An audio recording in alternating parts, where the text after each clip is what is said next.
Okay. So good morning, afternoon, or evening, everyone, wherever you are in the world. I'm just going to let some more people in as we go through. I hope you're all well and healthy and hanging in there. Let's crack on with today's fantastic webinar. My name is Sergio Lara Bercial, and I'm delighted to be your host for today's iCoachKids Shares Live webinar. This is already our 11th live event. Thank you for making the time to join us. Today we're going to explore the power of play in youth sport with two absolute leaders in this area, Amy Price and Claire Daniels. Both Amy and Claire work for the Football Association here in England, and I'm super excited to have them on the webinar today. In fact, Amy and Claire should have been in our first ever webinar 3 months ago, but unfortunately they couldn't make it because they were busy. These guys are super busy. So we're delighted to have them here today. Before we get going with the webinar though, let me take you through some basic family rules to make sure that everyone has a great experience during the webinar. Please keep your camera and microphone off so we can focus on the speakers. Please submit questions on the chat and I will do my best to get to those questions with Amy and Claire later.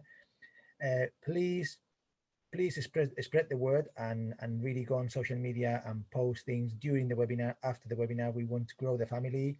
And finally, we don't want you to agree with anything we say today, but we want you to disagree respectfully. Okay, we're all here to share and learn. So by all means, question what we say or what Amy and Claire are going to say, and I'm sure they'll be able to give you an explanation or a rationale for what they do. But let's do that in a respectful way. Let's learn as much as we can together. Let me explain how this is going to work. I'm going to start with some introductions really about the speakers. Then they will present for about 15 minutes each. I will get a conversation going with them after they finish speaking, and then we'll open to your questions. So like I say, please, throughout the webinar, drop your questions on the chat, and we will try to get to as many of them as possible. Today's topic is the power of play in youth sport. Okay, research has consistently emphasized the importance of play in the development of young people, in the development of everybody really. And both Amy and Claire will consider this topic in relation to children and their relationship with physical activity and sport. They will also explore different types of play and how these can be used to increase engagement in sport. I'm going to introduce Amy first. Amy Price works for the Football Association, and her main areas of interest are in games, technology, leadership, design, and learning. She is also a published academic, having published in many areas, including the application of game strategies, lessons in coaching from video game design, and invasion game pedagogy. Great topics, all of them really. Without further ado, I'm going to hand over to Amy. Please give Amy a great virtual round of applause, okay? And Amy, I'm going to stop sharing so you can share your slides. And I'm going to cut my microphone. But Amy, how are you? Welcome to the iCoachKids webinar. Thank you, Sergio. Thank you for having me. I'm excited. Hopefully you can see my screen. We do. Yes. Okay, cool. All right, over to you, Amy. Thank you.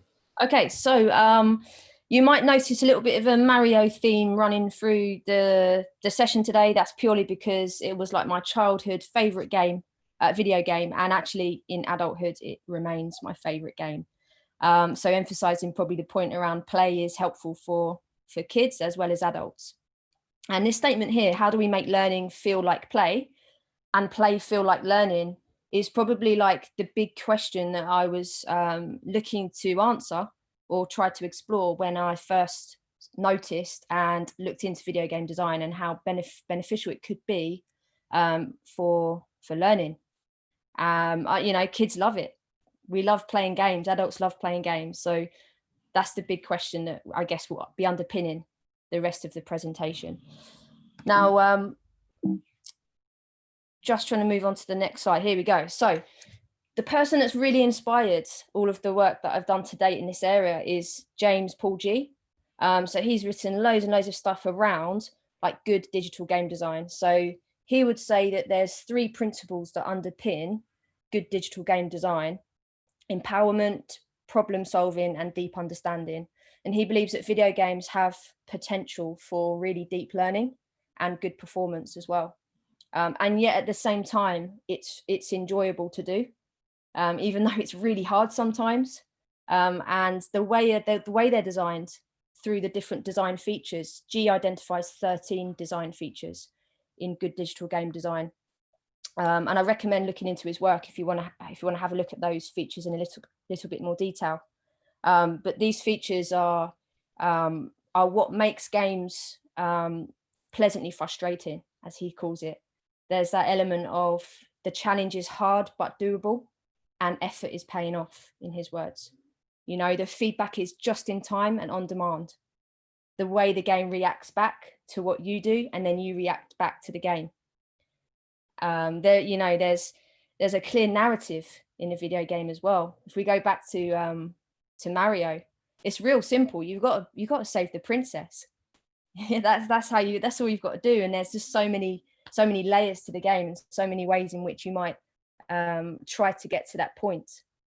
And this is really what fascinated me, because I knew that growing up I had a bit of a love for playing video games. But actually, like, when I got a bit older, I probably stopped playing a little bit, but then my little brother started to play. And I was just watching my brother play, and I just thought to myself, wow, like, obviously how realistic games are now in terms of, you know, the functionalities, the graphics, but how they set up problems, you know, well-ordered problems, as G would say, simple to complex. And the way you're so motivated to carry on playing, even though you might lose a life, or you might like lose all of your coins, or you might fail, but you're motivated to go again. There's so much behind it that promotes learning. So G's work has massively inspired me, and I thought to myself, right, how can we utilize all of the stuff that he's done to benefit coaching? Because that's where I guess the world that I was mostly coming from in terms of football coaching. And that kind of leads me on to the next part, around this digital video games approach. So whilst we have these features that G describes as good game design, they're very conceptual. You know, I've mentioned some there, around well-ordered problems, pleasantly frustrating, meaning as action. They're all quite conceptual and not that easy to think about what does that look like on the pitch. So that was my job. How do I make this real? How do I help us as coaches to apply it? I just really highlighted at the top, it's not gamification. I think a lot of people might think that utilizing video games approach in our coaching sessions is just gamification, and I think that's a completely different topic area that is probably for another webinar, but it is different. And the difference is that it's a coaching approach which really focuses on helping people to become good at learning. Because going back to the first slide, you know, how do we make learning feel like play and play feel like learning? And video games really promote and help people to become good at learning. Remember, there's no coach in a video game. It's you in the game, and you're consistently getting better because of that. And ultimately, it's about this strategic understanding. So, you know, you put this on the football pitch. You're hopefully looking at players who consider the when and the why, and are flexible in their actions and their decisions. But we'll get onto that a little bit later. I would also just like to highlight is what I'm about to talk about is definitely just one way, one method. And, you know, as coaches, we all know there's many tools that we need in our toolbox to engage and develop players. And this is just one of those. So metacognitive game skill. Now, this is something that is probably sitting behind the why. So why would I use a video games approach to coaching? Well, this is the why. So, you know, like, if I want a player to be really in control and aware of what they're thinking as they're playing, then I'd probably be wanting to develop these areas. So when I'm playing in the game, am I able to plan and replan my next move? And this is playful. You know, this is playful because remember, invasion games are about outwitting your opponent. So if you think about that in a playful way, it's quite a, yes, it's challenging, and it gets you thinking, and it really does, it's difficult to do, in an invasion game to be thinking about what I'm going to do next and then changing my plan. It's difficult. But the playful nature of it is that it's you against someone else, you know. It's you thinking about, oh, how can I get one over of them? Like how can I be cunning and intelligent and try something different? So the next metacognitive skill is setting problems. So again, like, am I able to, yes, solve problems as I'm in this game, but on the flip, is my solution going to cause a problem for the opponent? Is it going to try and make it harder for them? You know, so coming back down to this outwitting of the opponent, it's that social interaction, it's that recognition that I'm against someone, you know, like, okay, we might not be measuring success based upon who wins and loses all the time, but the aim is to make it hard. And I think back to the days where I used to play with my brother, playing Mario Kart, Sonic the Hedgehog is another one of my favorites, Mortal Kombat. I'm always thinking of stuff that I can do that's going to hurt him, because that's the game, you know, that's the playful side of the game. And then the last one is finding out some useful information. So in order to do the above, I probably need to like be quite selective and attentive to like what stuff I can find out about the person I'm trying to outwit, about the team I'm trying to outwit, about the general game, the environment that I'm in. You know, I always use the example, I used to play centre forwards, and I used to fancy myself, I used to be quite quick. I'm not quick anymore, but I used to see if I was quicker than the centre back quite early on in the game. Just used to try and run in behind, even though I knew I wasn't going to get to a ball, but I just wanted to see if I could outpace the centre back person that was marking me. And that's quite informative for me, because then that's going to inform probably my, like, going back to plan and replan, that's going to inform my next move. And it might help me to set some problems for him or her as well. So yeah, that's the why behind the digital video games approach, influenced by G's good game design.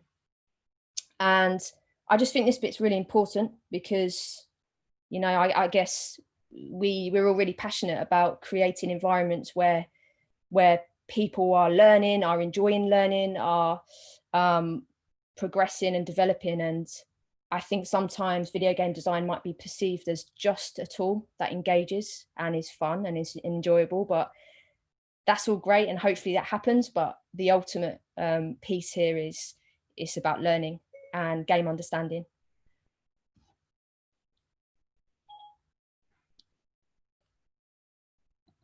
I've obviously been framing this around Mario because, as I said, it's my favorite game. It's probably a good point in the presentation to kind of get you guys to think about your favorite games, video games. So, you know, that doesn't have to be something on a console. It could be something as simple as a game that's been downloaded to your mobile phone that you play on the train, just to while the time away. And I think as soon as you get it, well, this definitely applies to myself, is as soon as I start to play more video games, it really opens my mind to, whoa, there is so many possibilities in this game. There is so much creativity going on in terms of how it's designed, but so much intricacy in terms of the clever ways in which learning is promoted here. So I just like, if this is something that makes you curious around video games and how it can help in coaching, I'd advise just to play some video games. You know, go back to when you was a kid or when you used to play and feel it, because it is very much around that. It is a feeling to start with. It's that frustration, it's that enjoyment, it's that like want for more, it's that sometimes addictive, it's the social interaction that you get even if you're playing on your own. It's the idea of having a character, choosing someone, coming out of the real world, having some abilities and like traits that in the real world I don't have. And it's just such a cool way of looking at a situation. So I guess the first, in the digital video games approach, the first principle when we're looking to design a session using this approach is you ask, what's the mission? You know, so not what's the learning outcomes or what's the objective or what topic, we're going to do combination play, or we're going to do like some stuff around defending in our box. No. It's just, what's the mission? So think really broad, take out the sport specific stuff that us as coaches, we're usually trained to design sessions around, and remember the metacognitive game skills, because that's the stuff we're developing here. So what's the mission? Might be something as simple as to stay in the final of the World Cup for the longest. You know, you might have a 4-team tournament going on where you can progress from the last 16 to the semi-final, to the quarterfinals, to the semi-finals, to the final, and then like you just got to try and stay in the final for as long as you can. You know, there's no technical and tactical focus. We're just playing the game. I wouldn't switch on Sonic and be practicing my jumps. I just switch on Sonic to play Sonic. Level up. So think about how we can look at the game in chunks, in simple to complex levels. And invasion games, you know, like we know time, space, numbers are usually some factors that can dictate that complexity. So this is where, especially as a team sport, we need to be clever around manipulation of that. Level ups are important because progress is clear. And that's another reason why playing games is so motivating and helps us to become better more quickly, is because we know when something's worked and when something hasn't worked. So thinking about that in the way we design our practice, how do we cleverly manipulate those factors I just spoke about there, time, space, and numbers?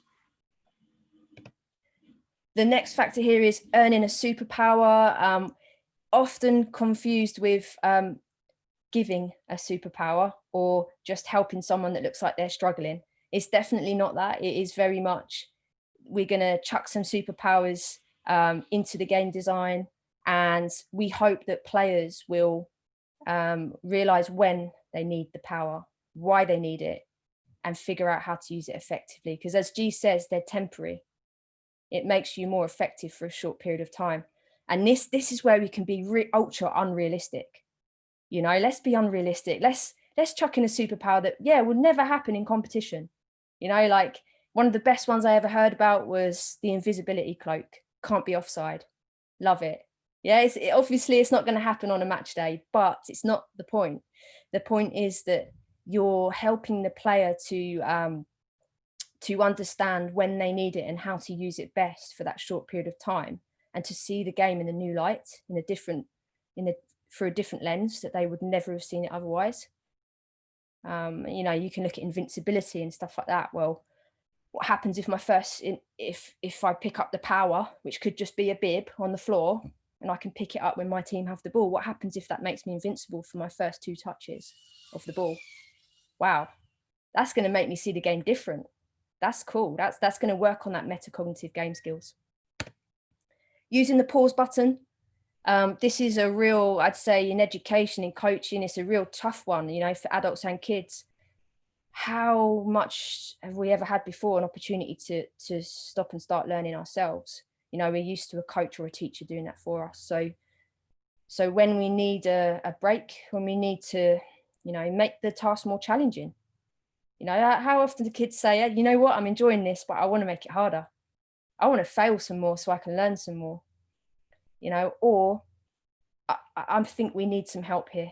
I think we need to cheat. I think we need to change the way the game is designed to make it harder for them, or easier for us. Or match, do you know what? I need to talk to the coach. I want to clue off the coach. I want to hear what the coach thinks here. It's probably quite different for coaches, because we feel like we want to be the guide all the time, and we want to be the person stopping and starting. But this is cool because it slows it down for the players, slows learning down a bit when needed. And coming back to those metacognitive game skills, can I be aware and in control of my thinking as I'm thinking it? Sometimes, therefore, we need to do stuff a little bit more slowly and at their tempo and their pace, in order for them to develop that metacognition. And then the last of the principles is saving progress. We spoke about how important progress is in video games, and making it explicit. It's also important that it can be saved. As G says, it's good for risk taking. You know, if I know if I've achieved this much. I can't lose it now because I'm up to here. I'm up to this level. So whatever I try to overcome the next problem, what I've done before can't be lost. And that's really key. I also think there's an important part here around coming back to the game, coming back to it in the future. So in a football session, for example, we might train every Tuesday and we might finish the session on level 5, and that team might finish the session on level 4. Come back to it the next week. Try and complete the game. Try and get to the boss level. Try and master it. Try and have a chance to see how far you can get in the game, rather than always maybe having to start from something new or starting from scratch, or we want to be at a good challenge point every time, an appropriate challenge point every time. And you don't have to look at it by session when you save progress. We can, you can have saves in the actual game. So Sonic was a really good one, where you get halfway through the level and you'd ring the bell. You're like, yes, I've got to the bell, I've rung the bell. If I die after this point, at least on this level, at least I can come back to the bell. I don't have to come back to the start of this level. And that's just another cool feature to integrate into your session, during a level. So there's loads of ways that you can look at it. So this is just an example. I thought, there's a lot of talking, there's a lot of me talking about these concepts and how it could look. I thought, why not kind of show an example? It's not the perfect example. There's stuff I would change and I'm still thinking about. But I just wanted to show you an example that I tried myself with the under-8s group of players. And we played this twice a week for the whole summer. It was intense. They loved it. They wanted to come back for more. And we started off, like real simple, like level 1. It's just football, by the way. We're just playing some football games. It's a 14 tournament. And, the boss level, no one got to it yet. So it ended up going through the whole summer. And it's a real simple, it's not overcomplicated. It's, as you can see, it's the game. It's an invasion game. It's directional. It's one team against the other. You'll see the 4 C's, which are the pauses in the bottom here: cheat, change, clue, challenge.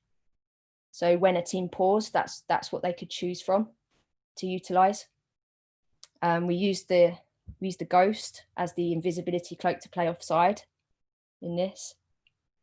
So this is just an example, and something that I guess to highlight as well is in the 4 C's, where we talk about challenge, when kids might want to make it more difficult.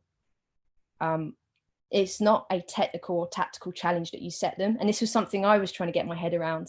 I was thinking, I'm going to ask them to play off one touch or one touch finish, or, thinking of all this technical, but I had to remind myself, we're not focusing on the technical and tactical. We're focusing on metacognition, like it says in the mission, to stay in the final of the World Cup. There's no tech-tac information there, but they're getting it, the tech-tac, because they're playing the game. So the challenge is to play in 3/4 of the area when in possession. Like, I'm not talking about dribbling or passing or shooting. Like, I'm just going to give them less space to play in. So, I think that's the big thing for me, was to get my head around how do we look at the game from a metacognitive game skills point of view, and not just through the lens of football. And I think I might have gone a little bit over time, but that is the end of the presentation. That is fantastic, Amy. So much. I've just been taking notes like a lunatic. So thank you so much. There's so much stuff in there, and I'm sure we're gonna get loads of great questions coming from that. I've got about 6 or 7 questions already. So we're gonna move on to Amy. To Claire now. And let me just introduce Claire quickly. So Claire Daniels also works for the Football Association and is a Women's National Development Manager for Workforce and Innovation. And you will see why in a minute, okay? Claire is a highly experienced lead on girls football and in the development of participation programs aimed at improving physical literacy. She has used research to design innovative interventions for children and adults to increase participation for players, coaches, and beyond, with women and girls football. Please welcome Claire Daniels. Thank you thank you very very much much for joining us. Thank you, and welcome to my play zone. Hope everybody enjoys the journey this afternoon.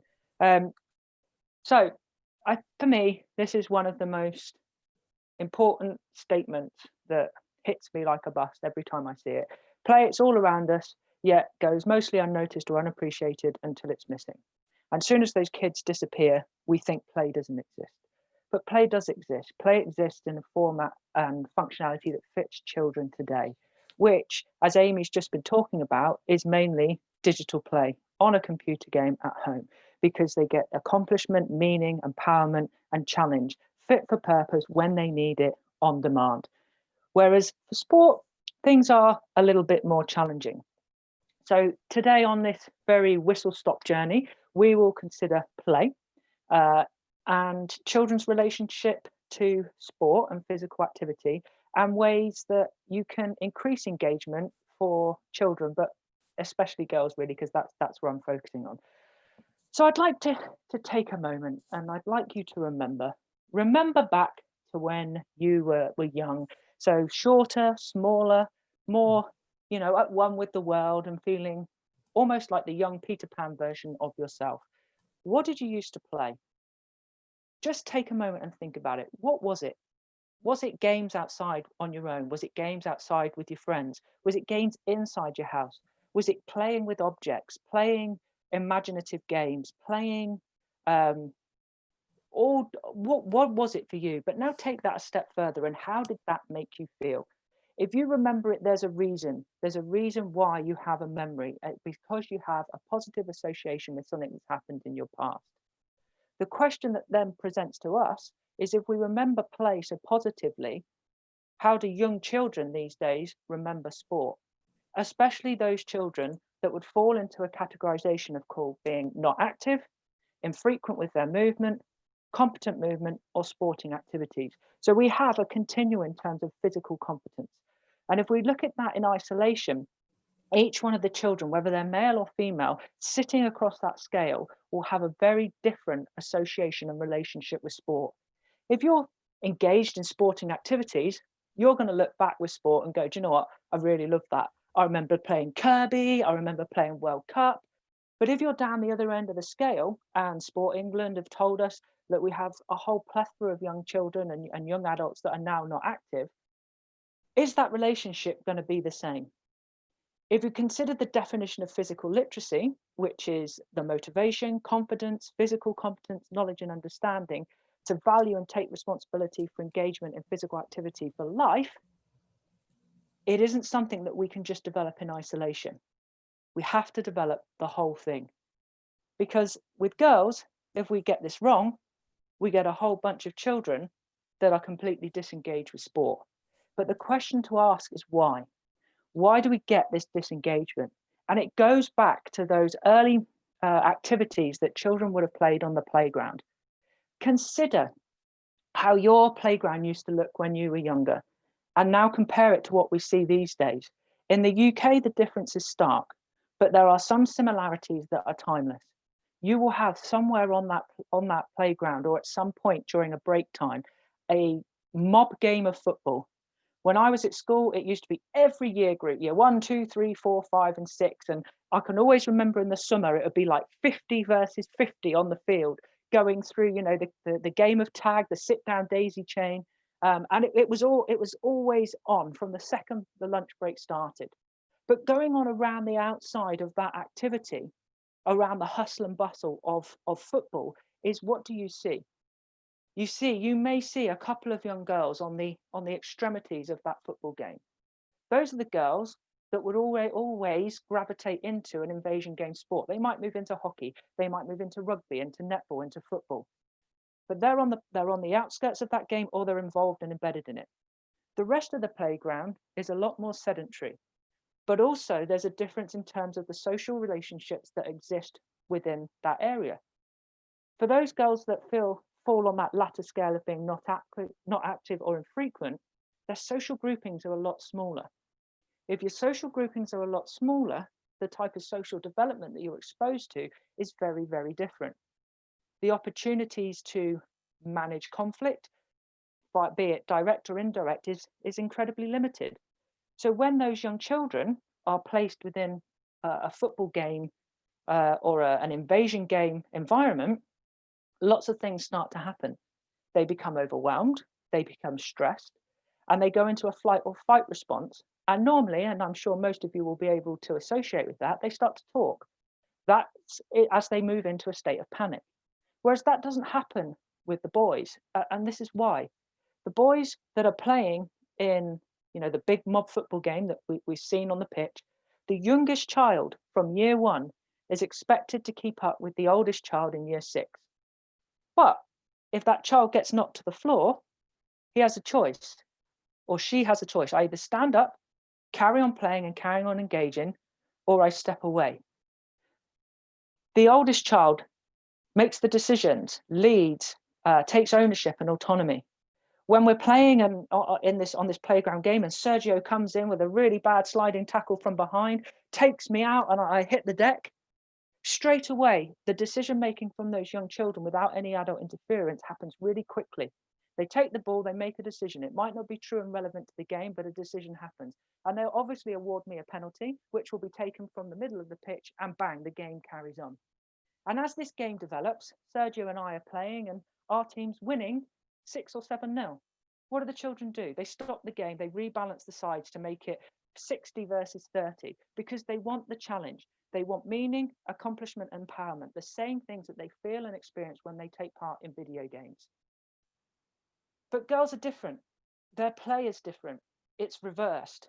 When you step outside of that footballing environment, the oldest child is expected to drop down to the needs and ability of the youngest child.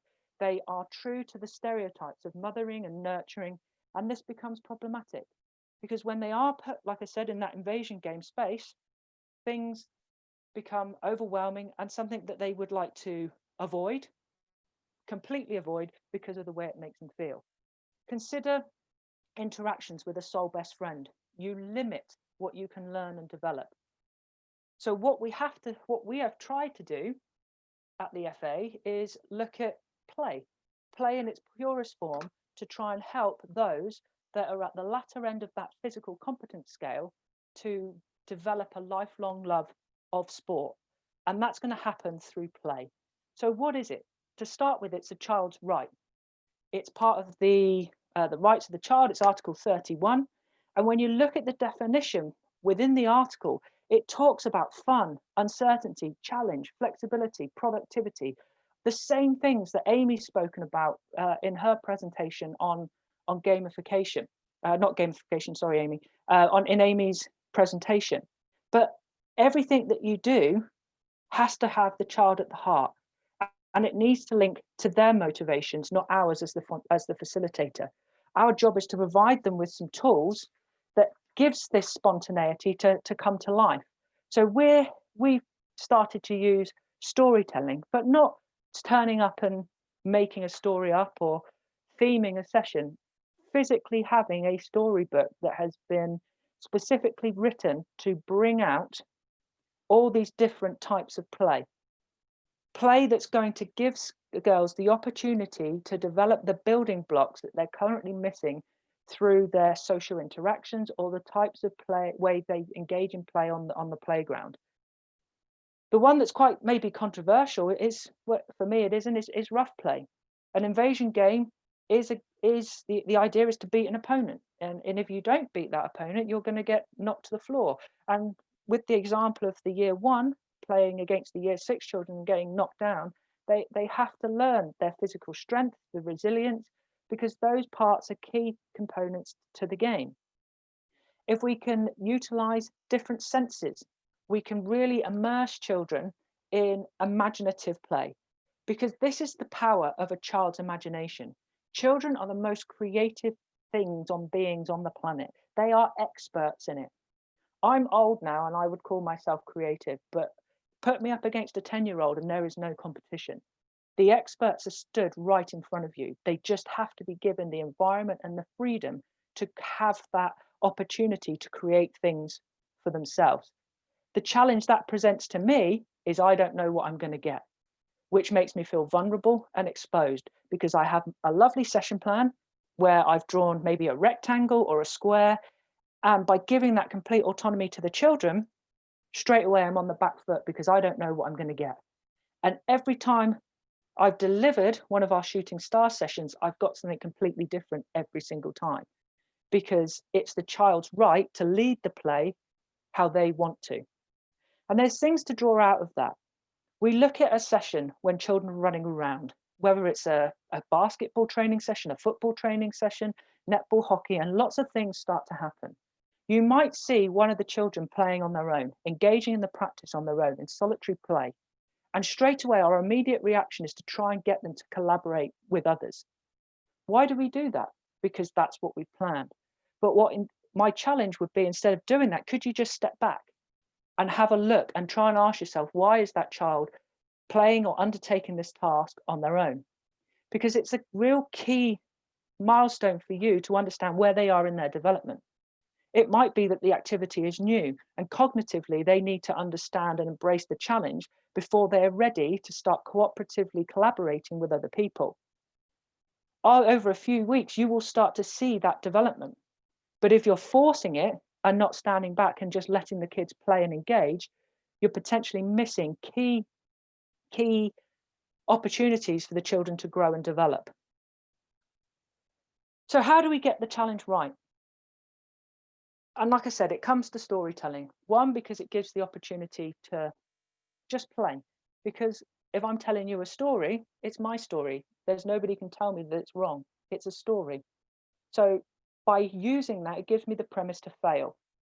And failing now for some children is a massive deal, especially girls.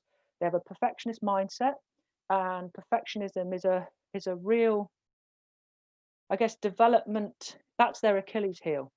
And if we can give them the opportunity to safely fail over and over and over again, they'll start to learn that failing is part of a learning process, and it's okay. But at the same time, because they're in a world that doesn't exist, it's technically not them failing. They might be Moana or Mario, as Amy spoke about. And they're more willing to take risks. They're more willing to try new things because they are based in play. So how do we do that? We see play as a cycle. If you can make a child curious, they are going to be willing to experiment.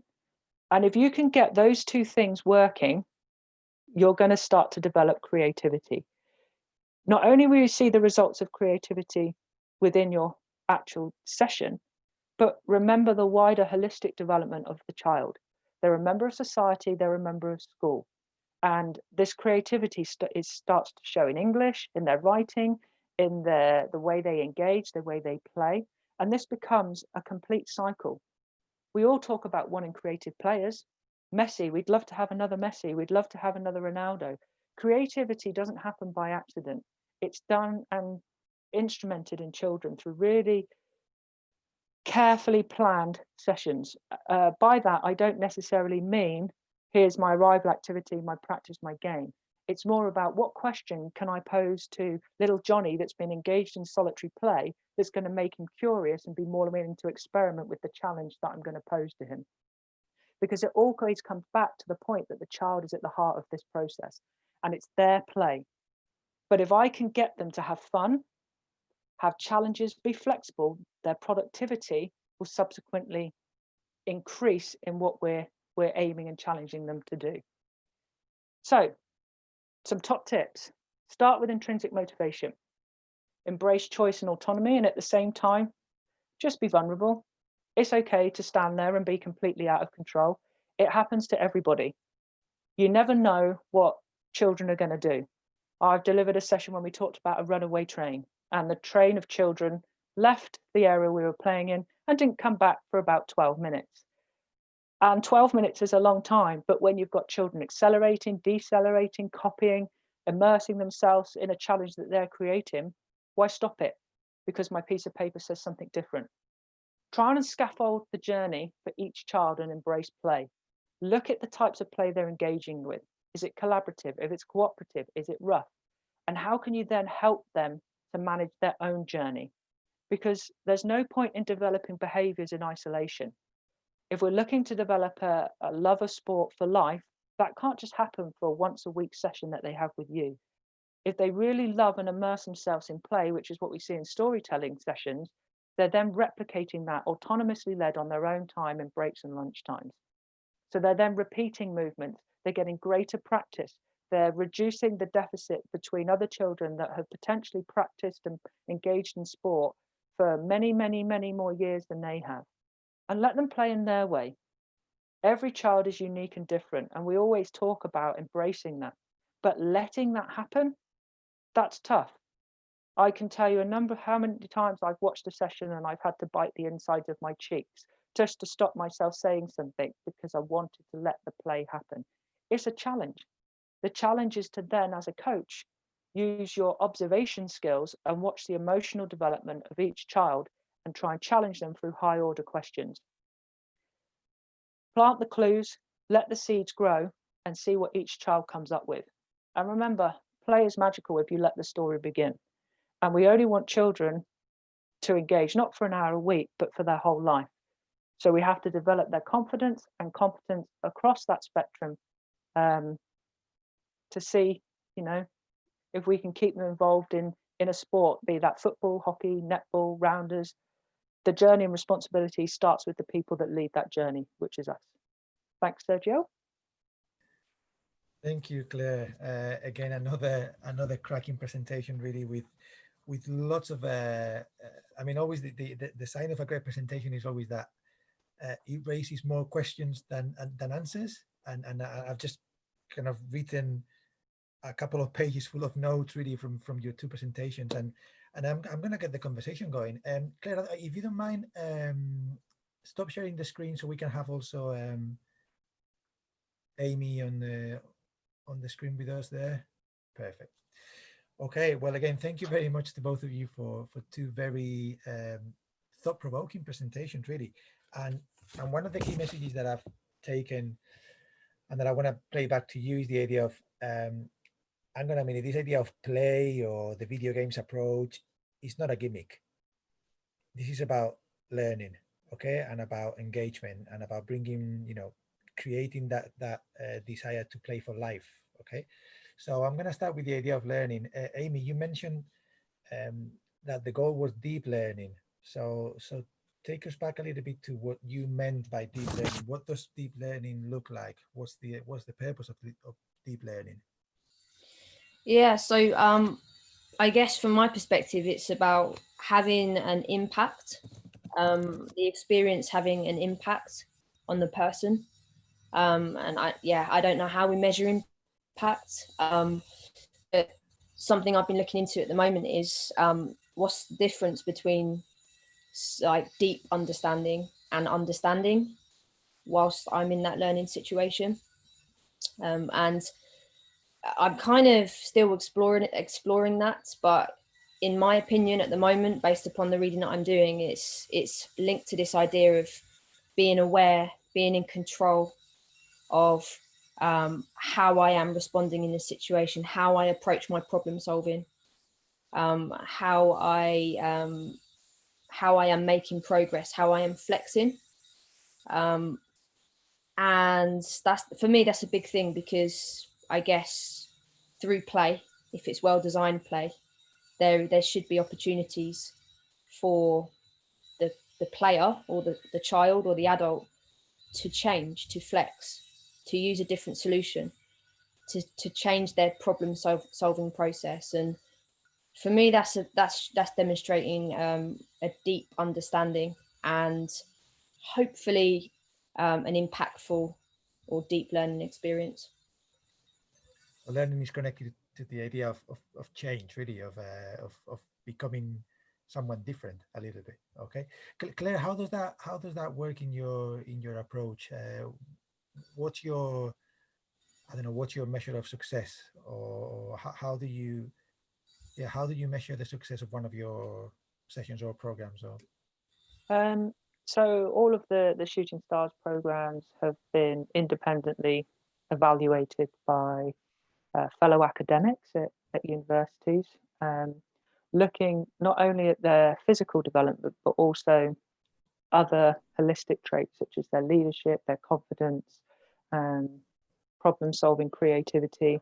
And that's done from evaluations from, say, the parents of the child, the teachers, and there is a distinct shift and improvement in academic performance. Children that wouldn't say boo to a goose, putting their hand up in class and offering answers and solutions. But I guess most importantly, from a sports-based perspective, is that they are re-engaging in the play without adults freely in their own choice of time. So they're re-engaging and repeating the sessions at break and lunchtime and after school, but more empowering, and for me, is the fact that they take ownership and teach the game to their friends or other people that hadn't been involved in the, I guess, the sessions themselves. So there's the power in play is that it's contagious and it's non-compulsory, and those examples in themselves show how it's intrinsically driven and undertaken for its own sake, because there's no adult there telling them to replay it. They've just enjoyed it that much, and the repeats of and repetition of those behaviors are having an impact on the development of those young children, as seen by, I guess, the adults in those children's worlds. Fantastic. And I'm listening to both your presentations really, and obviously having read a little bit around play as well, and actually supervising someone's PhD, which is on play. I mean, how does play change as children grow older? And how, I mean, is this an approach, are your approaches only working with very young children, or how do we change, how do we adapt those as the children grow older? Is there a difference? Or I think it's a really big one, because I think a lot of people might associate play, and especially video games, with kids, but essentially, like, this is a way of learning that is appropriate for any age, because even as an adult, we've got a bit of play in it. Like, it's a natural human instinct to want to be playful and to try out some playful activities, and ultimately football is a game and you play football. So I think ultimately it's about meaning. I think every person, adult or kid, we want to have some meaning to our experiences, and we want to know that it mattered, and that we were influential or had some influence in that experience, and that it sticks with us. So adults or kids, for me, it's important. And Claire, what have you seen in terms of when you do your sessions, really, any major differences or anything that you as a coach have to be mindful of when you're working with 5-year-olds as opposed to 11-year-olds? Or I think you've got to start with the adult that has been given, I guess, the privilege to instigate play for a young person. But something really weird happens as we get older. We start as Peter Pan, and we all have this ethos of, I'm never going to grow up. Yeah, by the time you're 12, something starts to happen. Then you get to 16, and by the time you're an adult, you've turned into Captain Hook, and you've turned into a pirate and an adult that just doesn't want to embrace play anymore. So we're faced with a challenge, because play is something that's lasted across time. It's timeless. It's across species, and it's there. We've just got to pull it out of people. It's really good for health and well-being, and the way we do that is through the adult play framework. So that is something that we've embedded in the women's game in terms of the coach education piece, is teaching people how to reconnect with play, because if they can experience the emotions that play gives people, because that's what it's about, the positive and negative emotions of something. And if you can get people to feel really bad about something, and then you go to them, well, if you're feeling that right now, as an adult, someone who can emotionally regulate, recognize the emotion they're experiencing, and then to put it into context, how does a 5-year-old do that?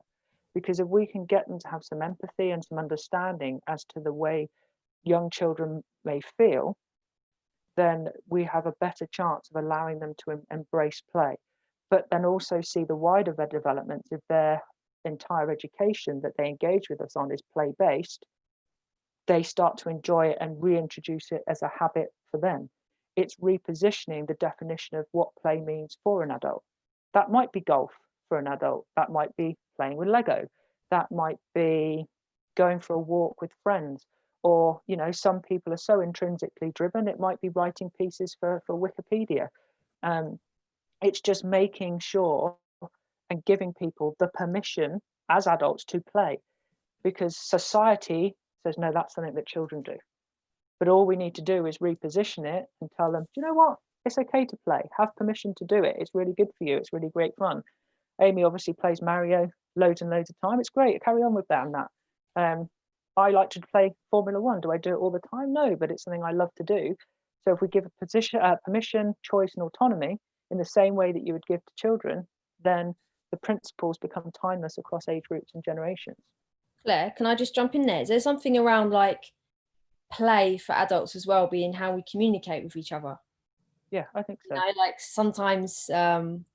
sometimes we just have we just play jokes on each other, or like there's pranks, or like we're just silly sometimes. And I think maybe it's that license around, you know what, it's just not being so serious all of the time, and that's okay.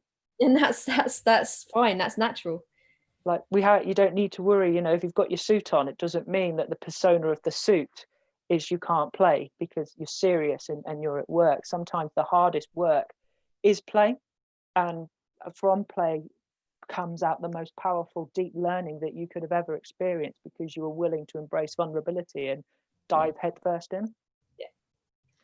I think there's also one area there where when we're coaching children, we need to be prepared to, as a coach, forget that you are, or put to one side that you are a basketball coach or a football coach or a volleyball coach. Really just focus on the children.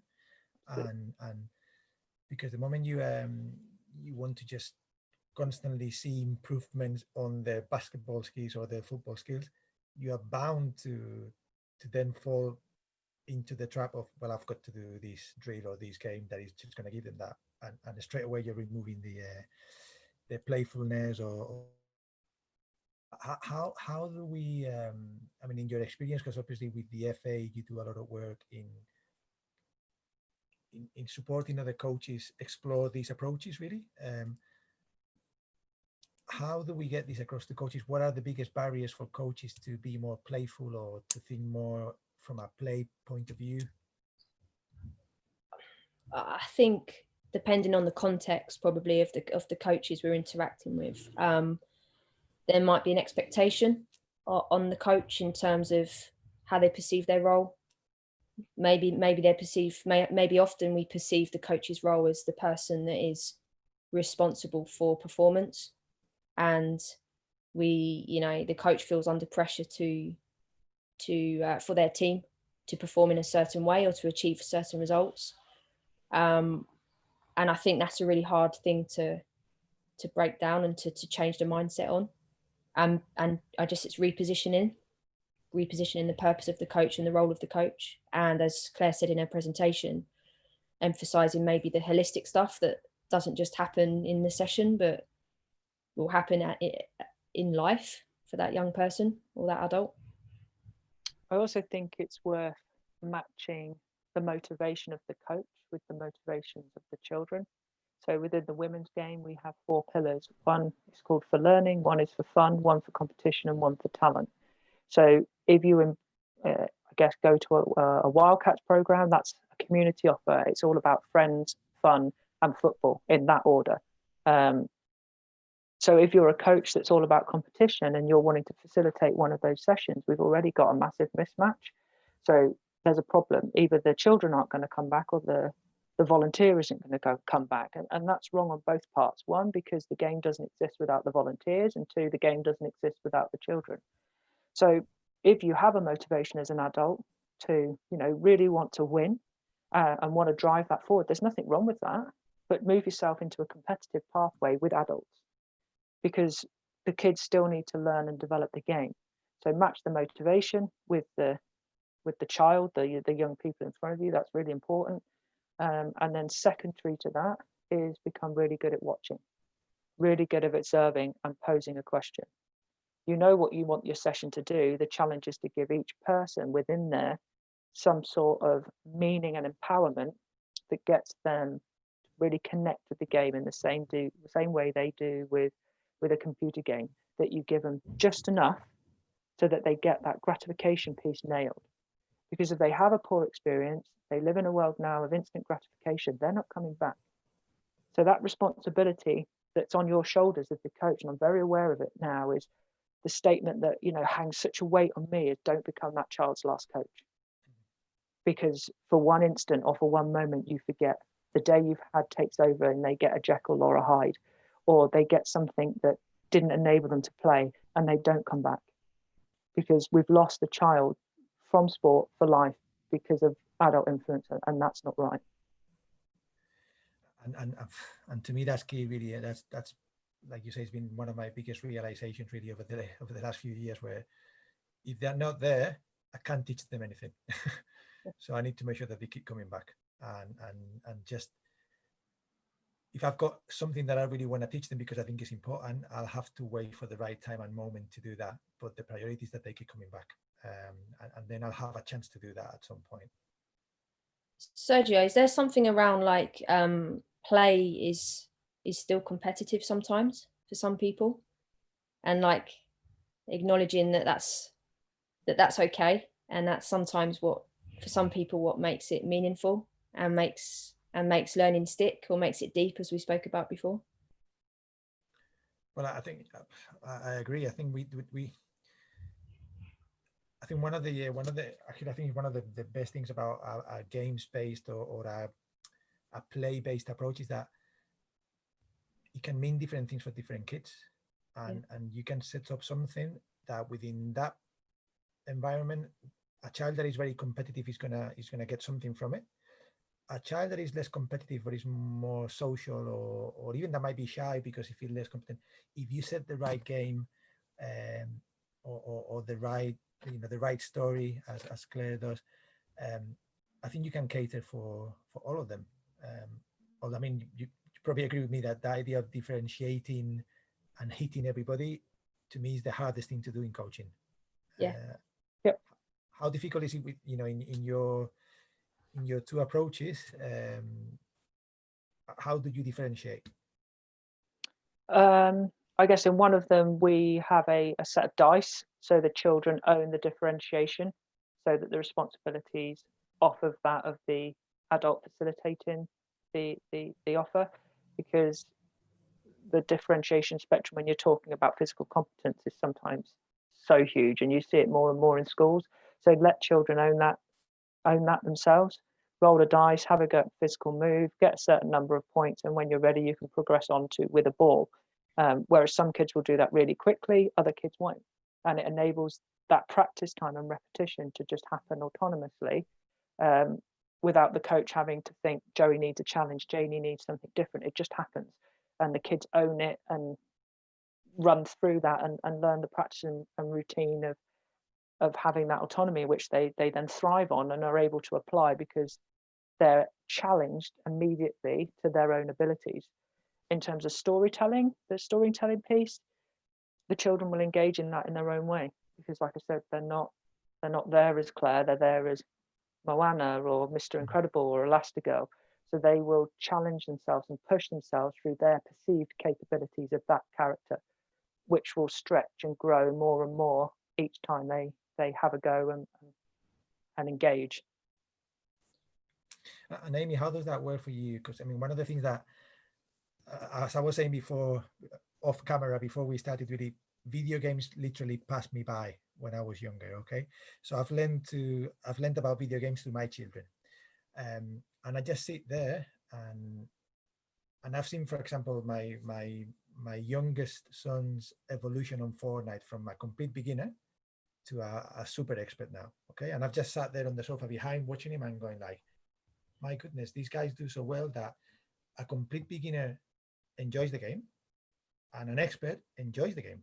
And so what tools do we have in the video games based approach to support differentiation, or I guess something to do with the leveling? Yeah, no, yeah. So there's the mechanisms, like the design principles we spoke about, offer up some customization in G's terms. Is that's a feature, is customization. So for example, where players have choice throughout the whole game. So there's the pause button. That's an example of, players can decide at any time as an individual, as a team, when to pause and what they need. What do they think they need in this moment to help them to progress, or to try and stop the opponents from progressing? Yeah. That's one example, but it's similar with the superpower. So if I'm playing in the, like, as part of the team in this game against another team, I might need to utilize that superpower more often than someone else on my team. Yeah. So even though it's a team sport, we're naturally, the design features will give choice, but also, like, it's a little bit of a problem for them to overcome. It's not the coach saying, "Oh, here's your choice, like it's this or this." It's like, no, do they realize they need to access those choices in the first place? Great stuff. Listen, I've got a million questions, but we've only got about 10 minutes left, and I want to get into some of the questions from the audience.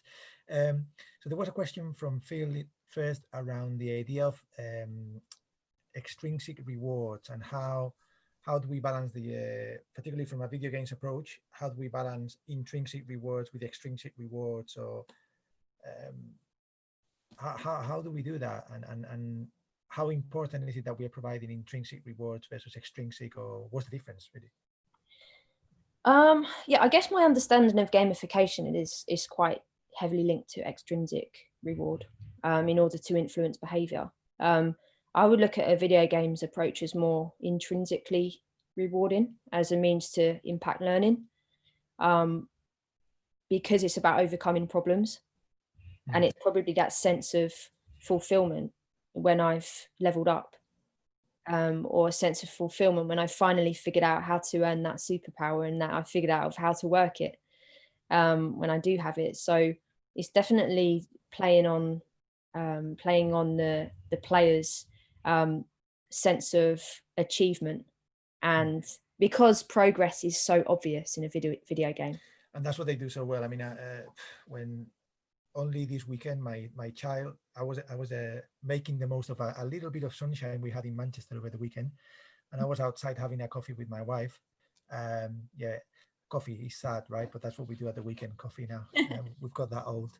And my 10-year-old came out into the garden going like, "Yes, I am tier 100 now." So it was just literally, it doesn't care about the badge or the coins or the V-Bucks or whatever it is that he's getting, but it's just, I've progressed from 0 to 100 in 6 weeks. Okay. Yeah. And he measures that, so he keeps track of that. So I mean, they keep track for him really, and that's what makes it so it's something as simple as overcoming a stubborn problem. Like I'm on Mario Deluxe at the moment on a certain level that I can't beat the level at the moment. There's one point I just can't, but as soon as I overcome that, I'm going to be buzzing with myself. I'm going to be, I can't believe I figured that out. Like, it's taken me ages, but that's the kind of the feeling. And that's the point, Amy, that what you've both just articulated is a really good game. And the difference being is the second you put a child into a school situation, they see it as work. It's very different. If you can get a good game that grips kids and they want to replay, they want to have another go, you're onto something. And if you can get that drive that Amy's just articulated there around wanting to level up in Mario, if we can develop that same sort of curiosity, experimentation then naturally comes, we get creativity and we get back into play, and it cycles. It's no different whether it's on a computer game or in a sporting context. It's the skill of us as the coaches, the facilitators. We are the game, we provide it. Whereas if we're sat down in front of it, the game is provided for us. We just have to think how we can present the challenge, the problem, to create curiosity. Yeah. Because the second you start going, here's a cap for coming to football or basketball or hockey or tennis, or if you come for 10 sessions, we'll give you a t-shirt. And then if you come to 20 sessions, we'll give you a tracksuit. The extrinsic reward has to get bigger and bigger and bigger to meet the need of the child. The child isn't falling in love with sport. The child is falling in love with the rewards they're being given. And that's the wrong behavior that you are trying to instill in that young person. And that's interesting, right? Because I think, again, going back to my own experience of watching my children play video games, some of the rewards they get from the video game, on first sight, they look like extrinsic, but they're not. Yeah. Because they're actually that silly. You know, for example, in Fortnite, they earn a new dance, Yeah, okay, yeah. or a new skin. It Yeah. is extrinsic, but it's not that. It's not just that. They just love the process. On Mario Kart, is the other game I'm playing. You earn new wheels, for example, and yeah, I'm really happy that I've got a new set of wheels. But actually, it's so clever because it then next time I play, I get to choose, oh, what's my kart going to look like? What's my wheels going to look like? And I'm like, well, what do these wheels do that the last ones didn't? And it provokes that curiosity of, yeah, I want to give these wheels a go, you know, and then how do I play differently with these wheels compared to the previous wheels that I was using? There's a really interesting question from Nick there around two things about whether there are any differences between millennials or Generation Z or also between different cultures. Do you come across much of that? I must admit, I'm not going to pretend I know much about that. Like, I've heard of these terms, and I don't know how true these terms are, whether they're evidence-based or whether they're just kind of some words that yeah, like I'm not, I've always just taken individuals, like coaches, as an individual, as opposed to like when they were born, based upon their, you know, every individual's had different experiences and exposures to stuff. What about you, Claire? For me, players play, like we said earlier, it crosses generation, it crosses cultures, it crosses species, and everybody plays in their own unique way, depending on the prior and previous experiences that they've had in their life. And everybody brings something different to play that helps develop other people. So yeah, ours works, but in the same instance, people, it's play. People are people, and it's play.